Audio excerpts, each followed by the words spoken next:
The drill sergeant doubled gravity. The human felt no pain. Part 2, doubled. Training floor Sigma 7 was the size of 3 football fields laid end to end, ringed by observation galleries with seating for 500. The floor itself was built on gravity plates, each one capable of generating independent gravitational pull. The ceiling was high enough that the Valorians could glide if they wanted to. The walls were reinforced to handle the Dromoth if they got rough. The first integrated drill session began at 0600 station time. 42 species on one floor. The noise alone was something to witness. Dromoth boots hit the ground like hammers on stone. Kasari legs made a soft ticking sound, like rain on glass. The Valorians barely made sound at all, their hollow bones giving them a ghostly lightness that made them look like they were floating, even when they were standing still. The humans were loud by comparison. Because their boots were heavy, their breathing was audible, and they moved with a kind of determined, graceless solidity that drew the eye. They were the only species on the floor that sweated. Gol Vasca ran the session. He stood at the center of the floor on a raised platform, his voice amplified through the translation system, so every species heard his commands in their own language. His voice came through flat and hard, the voice of a man who had been doing this for 20 years and had stopped finding any of it interesting. Warm-up. Standard protocol. Floor is set to 1.0 G. They ran. Circuits around the floor. Sprints, carries, drills. The humans kept pace. Not at the front, not at the back. Somewhere in the middle, doing the work without drama. Renix watched from the gallery, his datapad open, logging notes. He almost stopped watching. Almost moved on to the Kasari evaluation data. Then Vasca's voice cut through the floor. Gravity escalation. Field adjustment for conditioning phase. Renix looked at his pad. Standard protocol called for 1.2 G during conditioning. A mild increase. Enough to load the muscles, not enough to endanger the lighter species. Vasca punched in the numbers. The floor changed. Renix felt it from the gallery. A heaviness in his chest, a pressure behind his eyes. The gallery was shielded, but the plates bled energy upward. He checked the readout on his pad. 2.0 G. Double standard Earth gravity. Double the homeworld weight for the humans. Nearly 50% above what the Dromoth trained at comfortably. Vasca had not announced the number. Just field adjustment. The recruits on the floor did not know. Their bodies knew. The Valorians went down first. Their hollow bones, beautiful and light under normal gravity, became liabilities. 3 of them collapsed within seconds, wing arms splaying out against the floor, chests heaving. A 4th tried to stand, got halfway, and crumpled like a paper lantern stepped on. Medical drones deployed from the walls, hovering over the fallen, scanning for fractures. The Kasari folded next. Their exoskeletons, designed for elegance and precision, buckled under the load. The sound was terrible. A cracking, groaning sound like tree branches in an ice storm. 2 Kasari went into involuntary torpor, their bodies shutting down to prevent structural failure. They lay on the floor like glass statues, translucent and still. The Dromoth stood. They were built heavy, built for pressure, built for a world that tried to crush them from birth. But even they moved wrong, slow, labored, each step a negotiation with the floor. Their jaw plates were clenched, their breathing deep and ragged. Renix looked for the humans. His knees were bent, his back curved forward, his whole body compressed downward like someone had put a car on his shoulders. Every muscle in his neck stood out like cable. His face was red. His jaw was locked. But he was standing. He was not standing still. He was walking. Each step was a war. Each step looked like it cost him a year he would not get back. He walked across the floor to where Lucy Malone had dropped to one knee. Her red hair hanging forward, her pack straps cutting into her shoulders so deep Renix could see the indentations from the gallery. Danny grabbed the back of her vest and pulled. "We are not done." Lucy came up. Her legs shook. Her arms shook. Her whole body was a tremor wrapped in uniform fabric. But she was up. Kevin Harjo was already on his feet. He had not gone down at all. His legs were wider apart than normal, absorbing the gravity through his hips and thighs the way a tree absorbs wind through its trunk. He was breathing in short, controlled bursts, each exhale a small explosion through clenched teeth. Nora Gill was on her hands and knees. Her fingers were spread wide on the floor, knuckles cracking in a rhythm Renix could hear even from the gallery. Pop, pop, pop, pop, pop. Her face was white. Not pale, white. The kind of white that meant blood was leaving places it was supposed to be. She pushed herself up one limb at a time. Knee, foot, knee, foot. She stood. Eddie Swain was grinning. His body was bent. His legs were trembling. A line of sweat ran from his temple to his jaw like a scar made of water. He was grinning like someone had told him a joke so dark it looped back around to being funny. They did not run. They could not run. But they walked. Danny led them through a set of push-ups that looked like watching someone bench press the earth itself. Each repetition took 3 or 4 seconds down, 3 or 4 seconds up. Lucy's arms buckled on the 4th rep. She caught herself with her chin an inch from the floor, held and pushed back up. Then Danny ordered buddy carries. Kevin threw Eddie over his shoulders and walked 20 meters.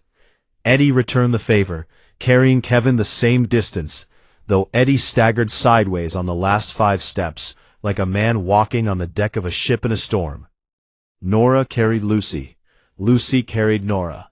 They switched. They kept going. Vasco watched from his platform. His arms were crossed. His jaw plates were still. He did not increase the gravity further. He did not decrease it either. The session lasted another 40 minutes. When it ended, the gravity returned to 1.0 G, and every human on the floor stood straighter, so fast it looked like they had been released from chains. Eddie actually jumped, a small, involuntary hop, his body confused by the absence of weight that had been crushing it moments before. Renix pulled the gravity logs after the floor cleared. He sat in the gallery alone, staring at the numbers. 2.0 G, set manually.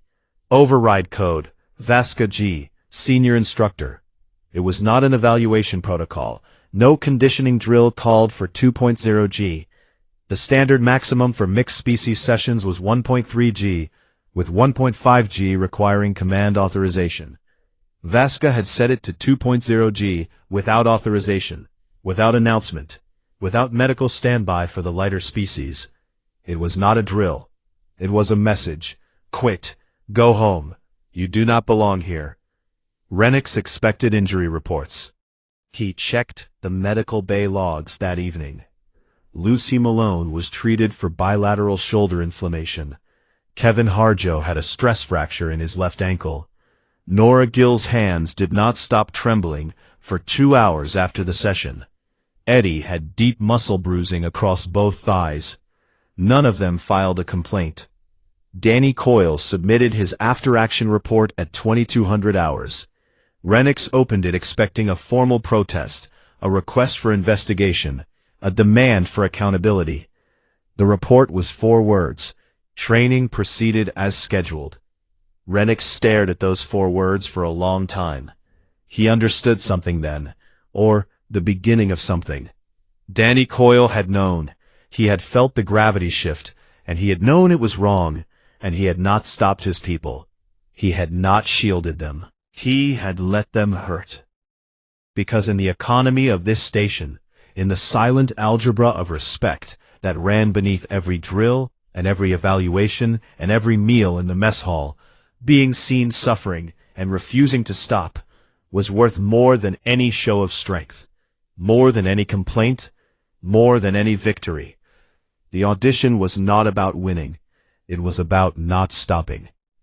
Danny Coyle understood this the way a man understands weather, not because someone taught him, because he had lived in it. Renix closed the report and sat in the dark gallery for a while. At 0300 hours, he walked through the mess hall on his way back to his quarters. It was empty, except for one person. Nora Gill sat alone at a corner table, a signal jammer in pieces in front of her, built from spare parts she had pulled from somewhere Renix did not want to ask about. Her hands were still shaking, small tremors that made the tiny components rattle against the table surface. She worked anyway. Her fingers found the pieces by memory, even when the tremors sent them skittering. She saw Renix and did not flinch. Humans, he was learning, did not flinch easily. "My sergeant says pain is just gravity's way of knowing your name," she said. She paused, a component pinched between two trembling fingers. "I think he made that up." She went back to work. Renix went back to his quarters. The drill sergeant doubled gravity. The human felt no pain. Part 3. What they carry. Week 3, and the compound shifted to survival operations. The wilderness simulation deck was 12 square kilometers of manufactured hell. The environmental systems could cycle between jungle, desert, and Arctic in 72 hours, and the transition periods were the worst part. Renix had seen recruits from previous cycles break during the transitions, when the air went from boiling wet to freezing dry in the space of an hour, and the body could not decide what it was supposed to be doing. The exercise was designed to break squads through attrition. Resources dwindled on a timer. Environmental hostility escalated on a curve. Simulated enemy contacts increased in frequency and complexity. The scoring system favored species with biological advantages. The Dramoth could go weeks without water. The Kesari could enter torpor and conserve energy during the worst conditions. The Valorians could glide, covering ground 3 times faster than any walking species. Humans had nothing. No torpor, no gliding, no water conservation, no armor, no natural weapons, nothing but what they brought with them and what they were willing to spend of themselves. The squads were mixed species by design.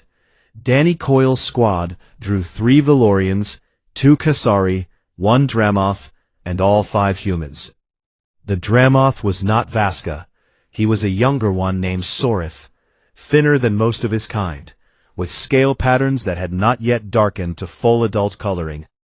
Renix had noticed Sorith in the mess hall during week 2, sitting closer to the human table than any other Dramoth, watching them with an expression Renix could not classify.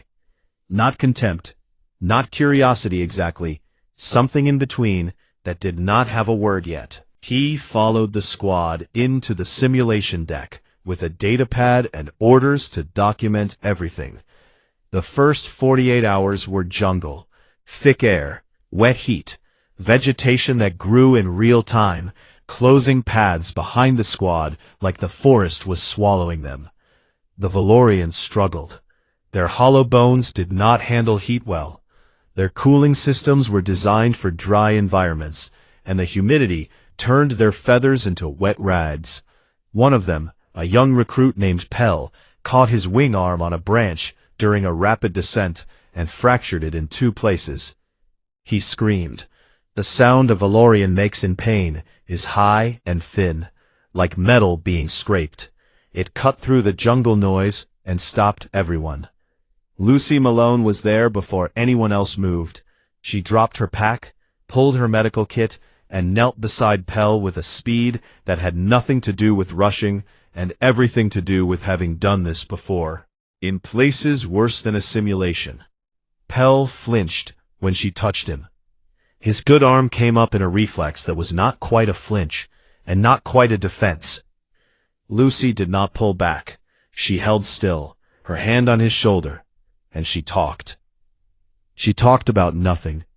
She talked about a dog she had as a kid named Biscuit, who ate a whole bag of flour and sneezed white clouds for an hour. She talked about how the jungle sim smelled like West Texas after a rainstorm, which made no sense because West Texas did not have jungles, but somehow the wet dirt smell was the same. She talked about how she once tried to splint a raccoon's leg when she was 11, and the raccoon bit her and she still had the scar. Pell stopped flinching. His breathing slowed. His wing arm, broken and hanging at an angle that made Renix's stomach turn, stayed still, while Lucy built a splint from her own rifle stock and medical tape. She broke her weapon to fix an alien she had known for 3 days. When she was done, Pell looked at her with eyes that were very large and very gold, and said, "You broke your weapon for me." "I have hands," Lucy said. "I will manage." At hour 36, the simulation launched an artillery strike. The ground shook, trees came down in programmed patterns, and the squad scattered.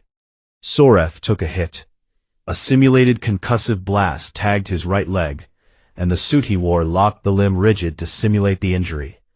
He went down like a toppled pillar, 280 pounds of Dramoth, hitting the jungle floor hard enough to leave an imprint.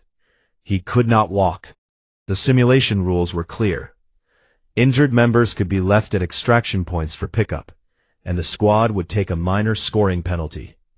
Leaving him was the efficient move, the smart move. Kevin Harjo walked back to where Soreth lay. He did not ask permission. He did not look at Danny. He bent down, got his arms under Soreth's shoulders, and lifted. 310 pounds, with the lock suit adding resistance. Kevin had him in a carry across his shoulders, Soreth's weight driving Kevin's boots into the soft jungle floor, so deep he left tracks like post holes. He walked 6 kilometers, through vegetation that grabbed at his legs, over terrain that went uphill more than it went down, in heat that turned his uniform dark with sweat, from collar to boots. He did not speak during the carry. His face was the locked door again. His breathing was the only sound, deep and rhythmic and controlled, each breath a transaction between his lungs and the weight on his shoulders.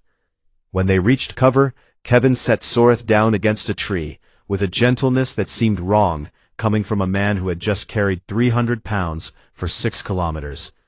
Then he walked behind a rock and vomited, quietly, like even that was something he did not want to impose on anyone else. He came back wiping his mouth and started building a defensive position. Soreth looked at him. "The rules allow you to leave me." Kevin did not look up from the position he was digging. "We do not leave people." Soreth was quiet for a while after that. At hour 54, the environment transitioned to desert. The air went dry so fast, it felt like being slapped. The Kessari entered torpor almost immediately, their bodies shutting down in the heat to preserve moisture. The Valorians adjusted better, but moved slowly, conserving energy. The simulation launched an encrypted enemy communication network. The squad needed to crack it to find the extraction point. Nora Gill sat in the sand, with her jury-rigged signal jammer and a field computer she had modified with parts Renix was certain she had stolen from a maintenance closet. Her fingers moved across the interface with the frantic precision of someone playing a piano in a burning building. She was running a fever.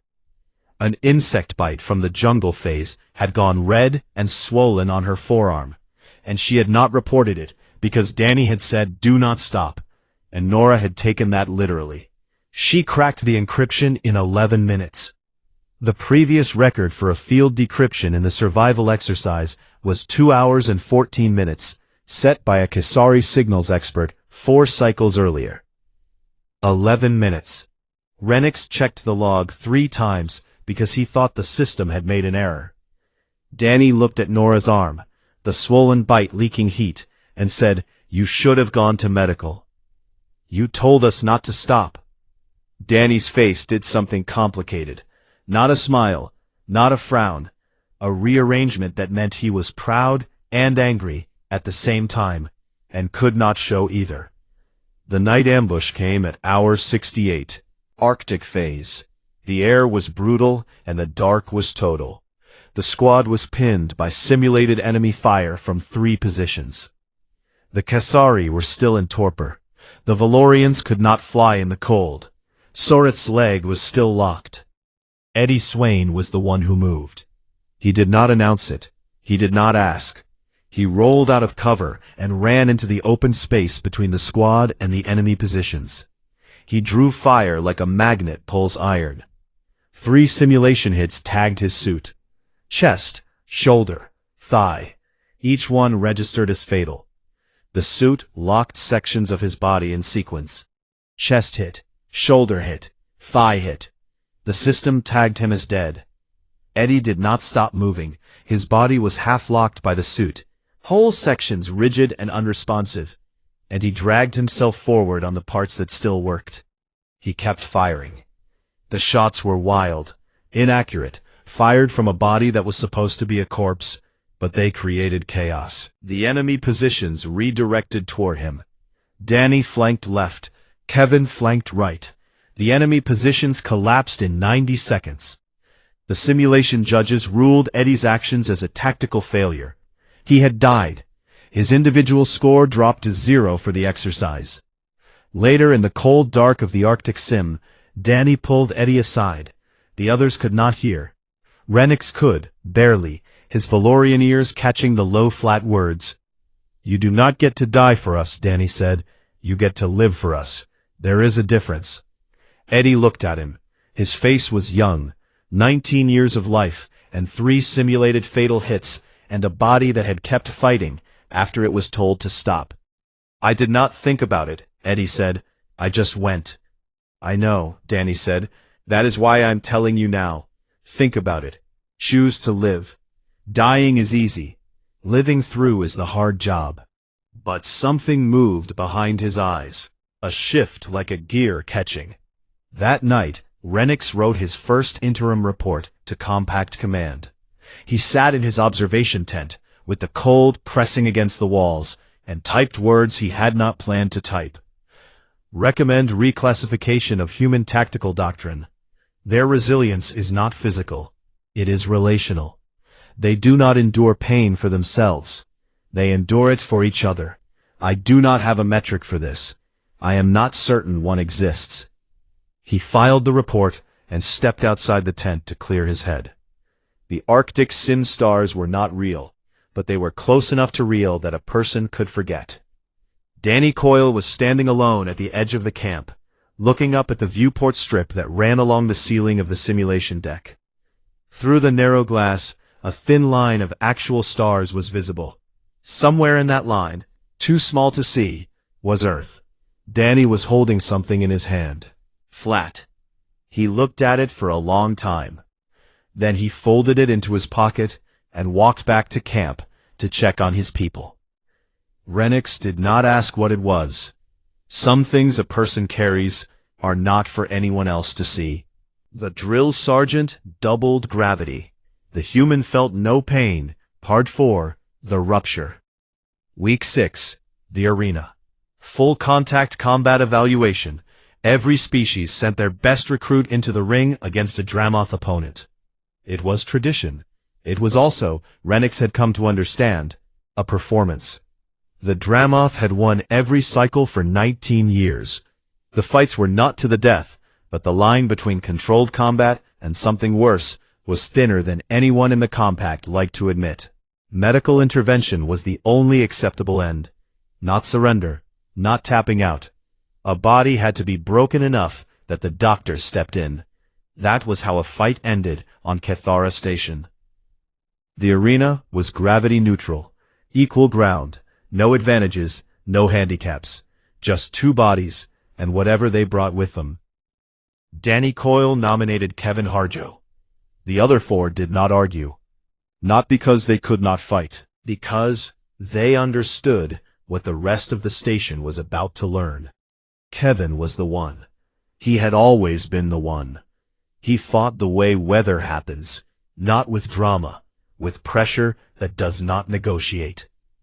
Kevin sat on a bench in the prep room and taped his hands, left hand first, then right, wrapping each knuckle individually, pulling the tape tight enough to whiten his skin. He rolled his neck, left, right, center. He breathed, in through his nose, out through his mouth, each exhale a slow, controlled release, like he was emptying a room of air, one breath at a time. He did not speak. Lucy stood by the door with her medical kit open, and her face arranged in the careful blankness she wore when she was terrified, but refusing to let it leak.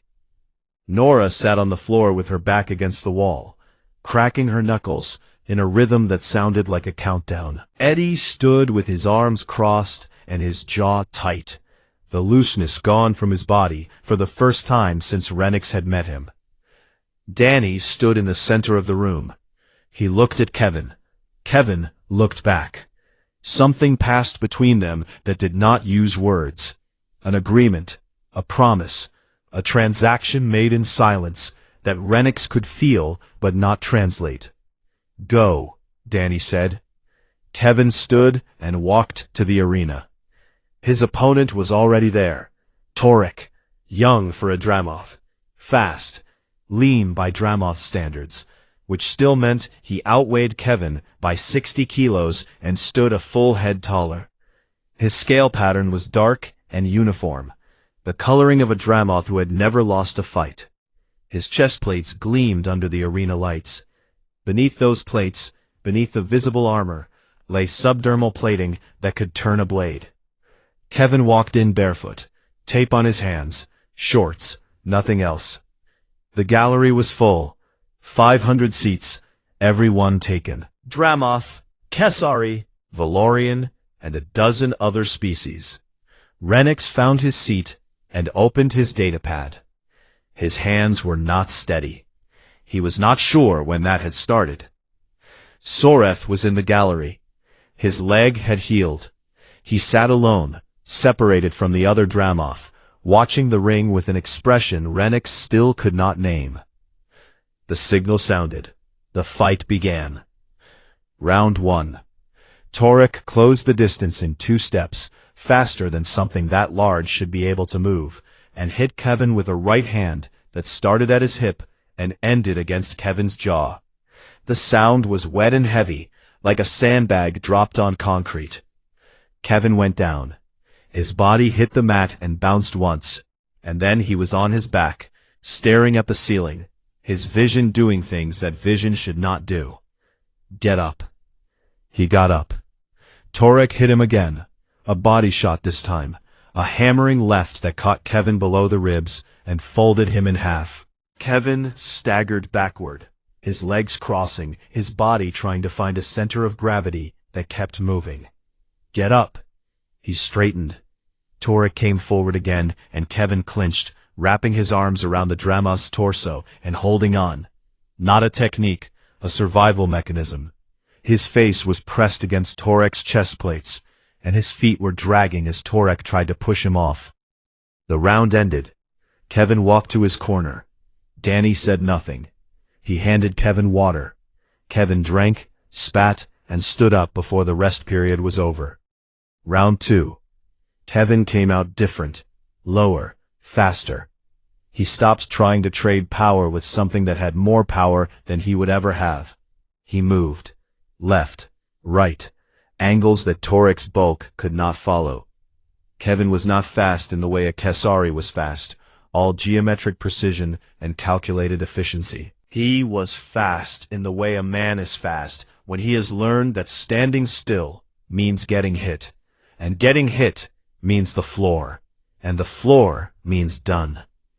He found Torek's angles, the places where the plates did not cover, the joints, the inner thigh where the scales were thinner and the muscle was closer to the surface. Kevin threw a knee. It caught Torek on the inside of his right thigh, sinking into the gap between plates, driving into muscle that had never been hit there before. Torek made a sound, not a word, a sound, deep and involuntary, pulled from somewhere below language. Torek staggered.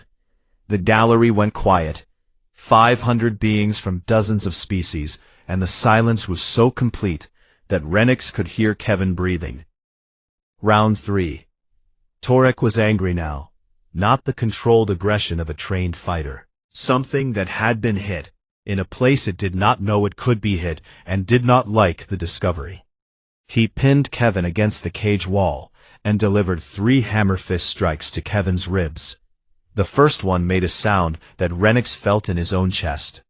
The second changed the sound. Something structural had shifted, something had cracked. The third drove Kevin to his knees with a wheeze that emptied his lungs of everything. Kevin knelt on the mat.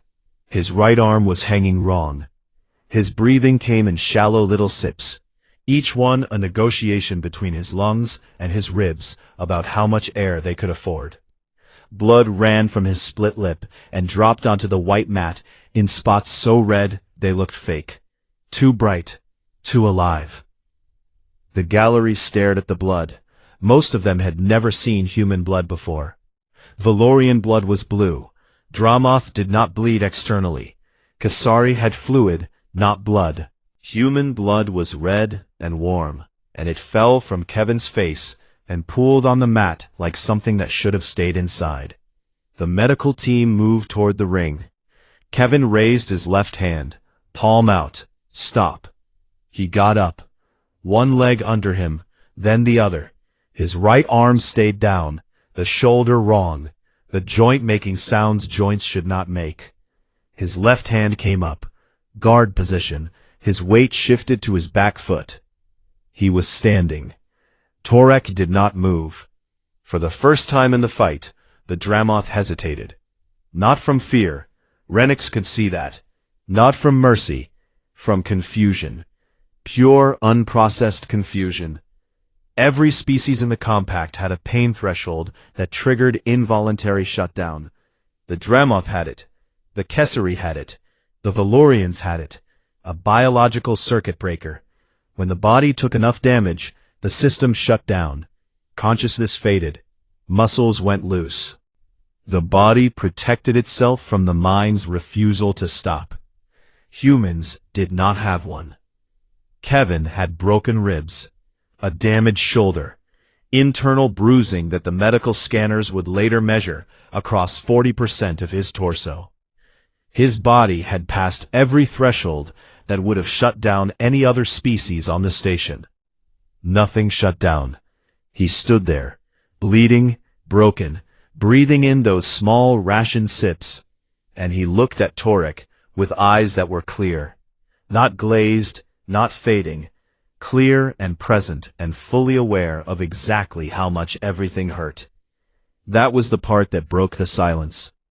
Renix wrote one line in his notebook. The human felt no pain.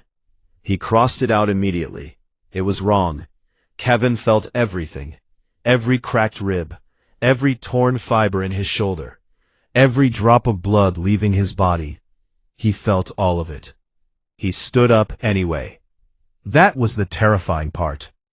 Danny Coyle watched from the corner. His face was stone. Not calm, stone. The face of a man holding something down with both hands and all his weight. Lucy gripped the railing of the gallery so hard her knuckles had gone white and then past white into something bloodless. Nora had stopped breathing. Renix looked at her, and she was simply not breathing, her whole body locked. Eddie was whispering. His lips moved in a continuous loop, words too soft for even Valorian ears. A prayer, or a promise, or a curse, cycling through again and again. Round 3 continued. Kevin moved first. He closed the distance with 2 steps that looked like they cost him everything he had left in his savings account of a body, and he caught Torek in a clinch. His left arm went around the Dramoth's neck. His broken body pressed against the plated chest. His forearm found the gap beneath Torek's jaw, where the scales were thinnest and the windpipe was closest to the surface. He squeezed. Torek's hands came up. He grabbed at Kevin's arm. His claws scraped across the tape and the skin beneath, drawing lines of red. Kevin squeezed harder. His face was pressed against Torik's shoulder, and his eyes were closed, and his teeth were bared, and every muscle in his left arm was performing its last contractual obligation. Torik tapped 3 slow strikes against Kevin's shoulder. The universal signal. Done. Kevin let go and collapsed. Not fell, collapsed. Every system in his body cashing out at once. His legs folding, his torso dropping, his head hitting the mat with a sound that made Lucy vault the gallery railing and run for the ring. Medical swarmed.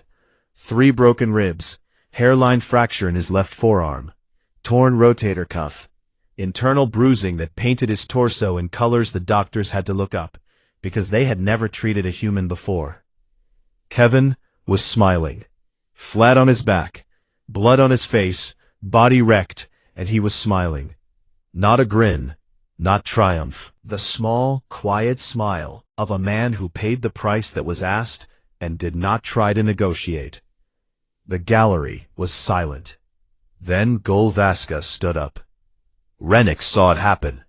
Every head in the gallery turned. The senior Dramoth instructor, the one who had set the gravity to 2.0 G to break the humans, the one who had put them in the rear bunks, the one who had called them soft. He stood and he walked down the gallery stairs and he crossed the arena floor. His boots on the mat were the only sound in the room. He stopped in front of Danny Coyle. Danny looked up at him. Kansas flat. Unreadable. Vasca raised both arms, full extension, palms outward, wrists turned up, exposing the unplated underside where the scales were soft and the veins were close to the surface. It was the gesture a Dramoth makes to an equal, to someone whose strength they acknowledge without reservation. In 20 years of interspecies training, Renix had never seen Vasca make it to anyone outside his own kind. He held it for 5 seconds. Then he turned and walked away. Danny did not salute back. He walked past Vasca without a word, crossed the mat to where Kevin lay on the stretcher, and knelt. He said something, low, close, his mouth near Kevin's ear. Renix's translator did not catch it. Kevin laughed. Then his face twisted, because laughing with 3 broken ribs is a special kind of stupid. Then he laughed again anyway. Lucy knelt on Kevin's other side and took his hand and held it with both of hers and said nothing at all. The drill sergeant doubled gravity. The human felt no pain, Part 5. What gravity cannot hold. Renix had rewritten his final assessment 11 times. The first version used compact standard metrics, endurance index, pain tolerance scale, combat efficiency rating, tactical adaptability score. He ran the numbers for each human, compared them against the baseline for every species in the database, and produced a report that was 30 pages long and said absolutely nothing. The humans were median. In every measurable category, they landed in the middle. Not the strongest, the Dramoth held that. Not the fastest, the Kasari took that without effort. Not the most durable. Half a dozen species had better natural armor, better healing, better biological systems for surviving what the universe threw at them. The numbers said the humans were average. Renix deleted the first version. The 2nd through 10th versions tried different approaches. He waited for teamwork. He adjusted for environmental adaptability. He created a new metric he called operational persistence, and spent 2 days defining its parameters. None of it worked. The numbers kept coming back, median, and Renix kept staring at them, knowing they were wrong. Not inaccurate. Wrong. The way a photograph of a fire is not a fire. The data captured the shape of what the humans were, without capturing the heat. He deleted versions 2 through 10. The 11th version abandoned metrics entirely. He sat in his quarters at 0400 station time, the light from his datapad the only illumination, and he wrote what he had seen. Not what he had measured, what he had seen.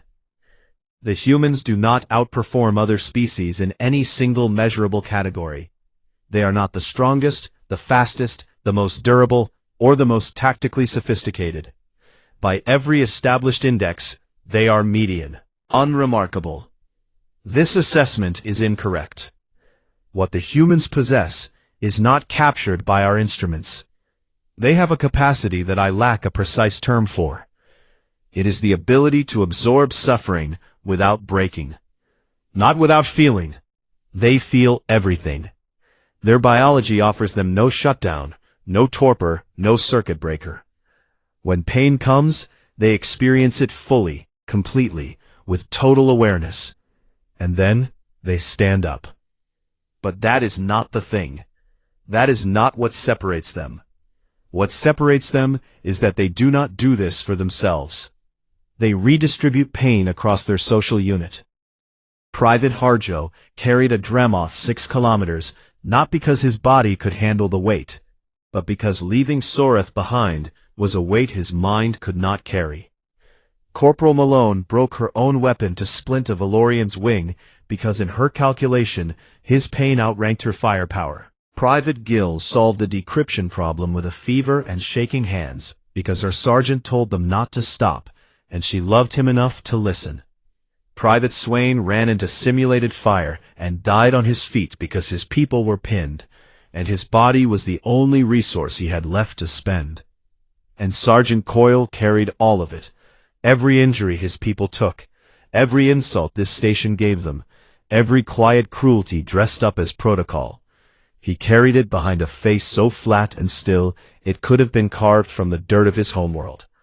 And he never once let his people see what it was doing to him. He let them hurt, because he knew that being seen hurting and continuing was the only currency this station would accept. He made that calculation with their bodies, and he was right, and it cost him something I do not think he will get back. I have watched 1,100 species walk through Cathara Station. I have filed reports on all of them.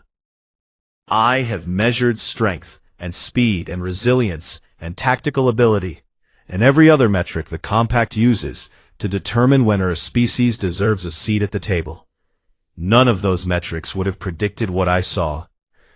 I recommend immediate reclassification of Earth from pre-strategic to full Compact membership. Not because humanity is strong, because gravity, pain, contempt, and isolation were all applied to them in maximum dosage, and none of it stopped them. I do not know what would. He filed the report. The graduation and classification ceremony was held in the main assembly hall, a vaulted space with a ceiling high enough to accommodate the tallest species, and wide enough to hold every recruit and instructor on the station.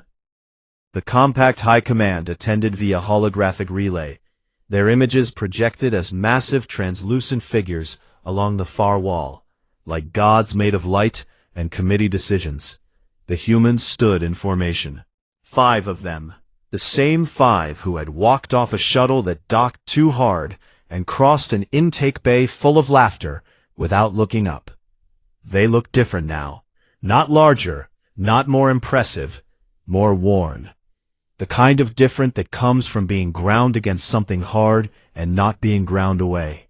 Lucy Malone still favored her left shoulder. She stood with her weight shifted slightly right, a compensation so small that only someone who had watched her for 6 weeks would notice. Her medical kit was packed and ready, and Renix knew that if someone fell right now, she would be moving before the sound of the impact faded. Kevin Harjo's right arm was in a regenerative cast.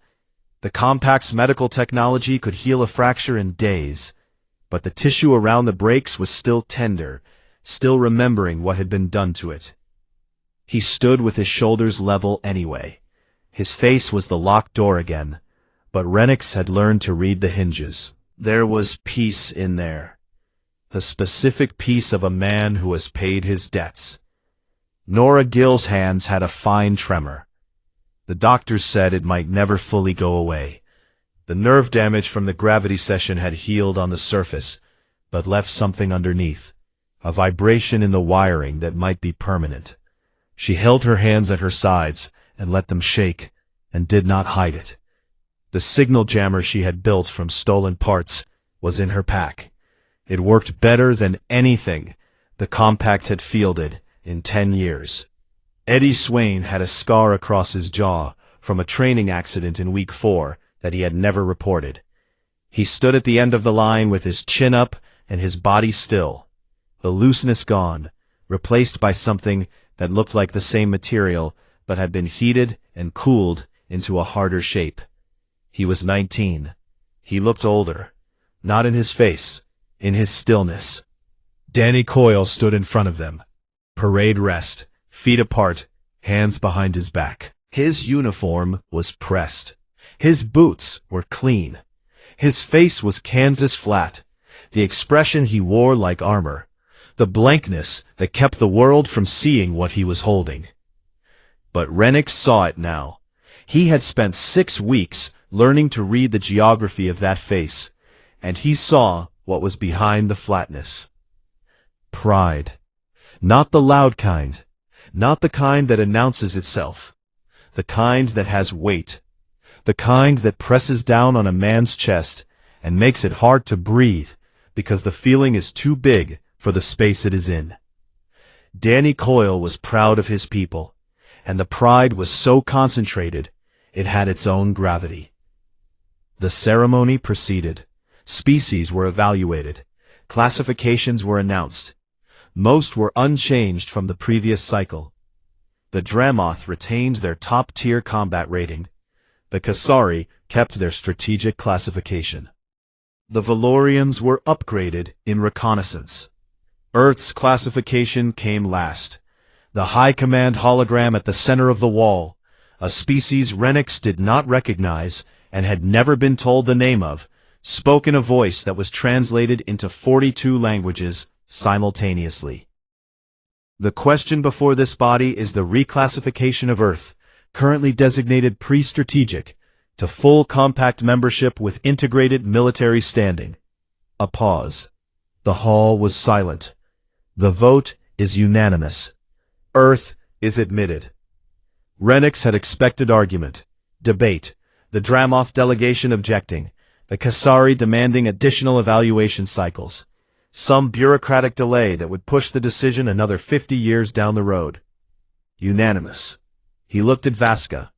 The senior Dramoth instructor stood at the back of the hall with his arms at his sides and his jaw plates set. He had voted yes. Renix knew it without being told.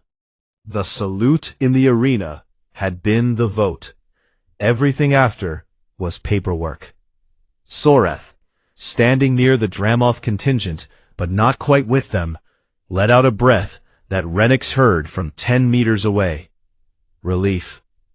The young Dramoth, who had been carried 6 kilometers on a human's shoulders, had been holding that breath for a long time.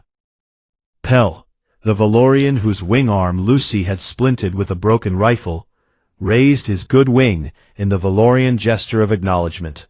It was small. It was enough. The 5 humans did not cheer. They did not hug. They did not break formation.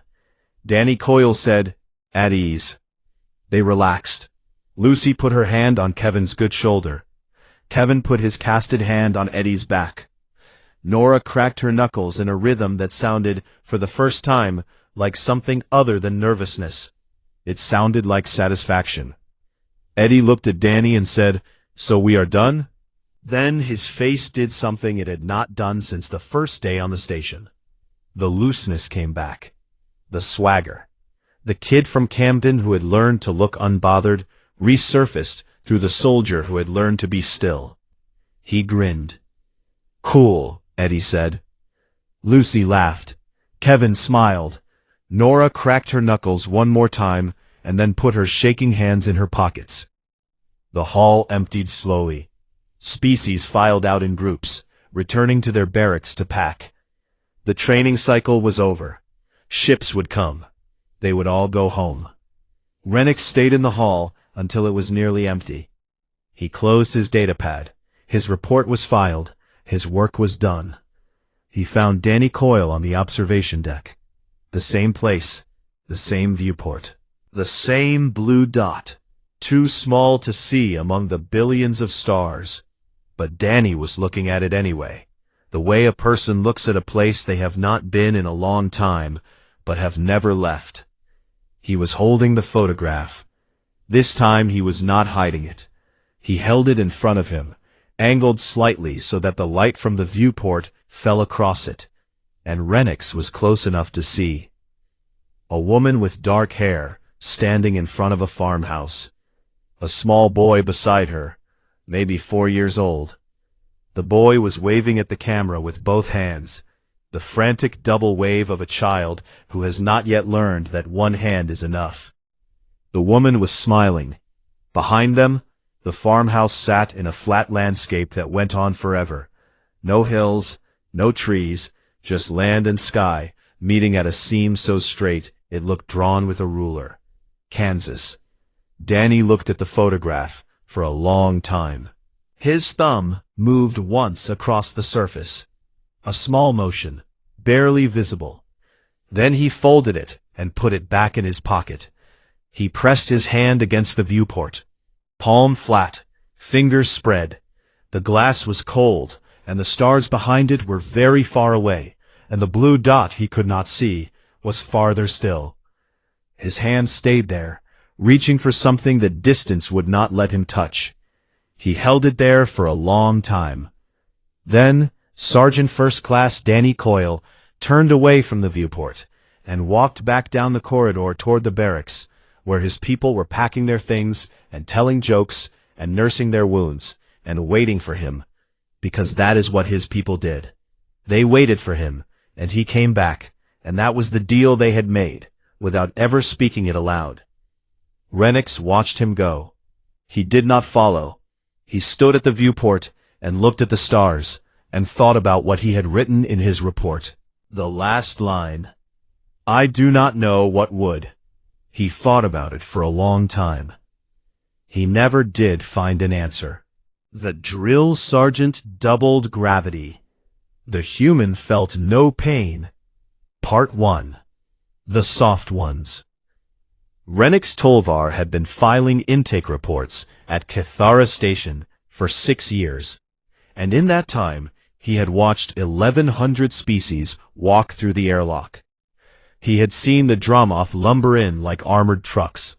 He had watched the Kesari glide through on legs thin as glass, their translucent bodies catching the station light like wet ice. He had processed the Valorian recruits, his own kind, their hollow bones and wide wingspans, making them look like paper sculptures next to the heavier species. He had never processed a human before. The file sat at the bottom of his screen, beneath 41 other species entries. 5 recruits. Homeworld Gravity Index 1.0G. Classification: Pre-strategic. Renix scanned the file the way a person reads the back of a cereal box, without interest, without expectation. Their shuttle docked too hard. The whole bay shuddered. A Kasari recruit near the far wall made a clicking sound with its mandibles, the equivalent of a wince. The airlock hissed open. 5 of them walked out. The first was the shortest and the widest. Sergeant First Class Danny Coyle, the file said. 34 years old. He was built the way someone would build a man if they only had bricks and stubbornness to work with. Square jaw, thick neck, arms that hung slightly forward, like he was always ready to catch something falling. He walked with his shoulders level and his eyes flat, scanning the bay the way a man reads a room he has already decided is not a threat. Behind him came a woman with red hair and freckles scattered across her face, like someone had flicked a wet paintbrush at her. Corporal Lucy Malone, 26, combat medic. She was narrow, almost thin, but she carried her pack like it owed her money, and she was collecting. Then a big one. Private First Class Kevin Harjo, 22. He did not speak as he stepped off the shuttle. He just looked. His eyes moved from the Valorian recruits to the Dromoth recruits to the Kesari and back again, and his face gave away nothing. His shoulders were the kind of shoulders that made doorways nervous. Behind Kevin came a girl who was already cracking her knuckles before she cleared the airlock. Private Nora Gill, 20. Signals and electronic warfare. Her eyes were quick, and her mouth was faster. She whispered something to the last recruit, and he laughed. That last one was Private Eddie Swain, 19, rifleman, the youngest of the 5 and the loosest. He walked like his bones were suggestions rather than structure, a kind of rolling, unhurried movement that said he had learned long ago that looking relaxed was cheaper than body armor. Renix watched them cross the intake bay. The ceiling was 40 feet high. The Valorian recruits, standing at nearly 7 feet with their wing arms folded, looked down at the humans the way a person looks at luggage someone left in the wrong terminal. The Dromoth, thick and plated and built for a world that squeezed harder than Earth, laughed. Open, rumbling laughs that echoed off the metal walls. One of them, a young recruit with fresh scale polish on his chest plates, pointed. The Kesari did not laugh. They tilted their heads. Long, slow tilts, like cranes adjusting. Renix knew what that tilt meant. He had seen it directed at species the Kesari considered beneath strategy, beneath notice. Danny Coyle did not look up. He did not look at the Dromoth. He did not look at the Kesari, or the Valorians, or the recruits from the 9 other species gathered in the bay. He walked to the intake desk, signed the forms Renix handed him, and said in a voice as flat as a Kansas highway, "Where are the barracks?" Renix pointed. Danny nodded once and walked. His 4 recruits followed. No hesitation, no looking back, no reaction to the laughter that was still rolling through the bay like distant thunder. Renix logged the interaction. He typed, "Human contingent arrived. 5 personnel. No incidents. Unremarkable." He almost believed it. The barracks assigned to the humans were at the back of the residential block. Rear bunks, the worst air circulation, the farthest walk to the training floors, the closest proximity to the waste recycling systems. Renix did not assign them. The Dromoth's senior instructor, Gol Vasca, had made the assignment 3 days before the humans arrived. The humans did not complain. Danny Coyle walked through the barracks once, checked the bunks, checked the water system, checked the air vents, and said, "This is fine." Lucy Malone dropped her pack on the nearest bunk, sat down, and started organizing her medical kit. Kevin chose the bunk closest to the door without being told. Nora plugged a device into the wall panel and started running diagnostics on the station's local communication network before she had even taken off her boots. Eddie threw himself onto a bunk with the boneless ease of a cat finding a sunbeam and closed his eyes. None of them mentioned the smell from the recycling system. None of them mentioned the laughter. Danny stood in the center of the room and looked at his people. 4 faces, 4 lives he had been handed like a stack of cards he was not allowed to fold. They did not know what he knew. They did not know that Earth's application to the Valorian Compact had been denied twice.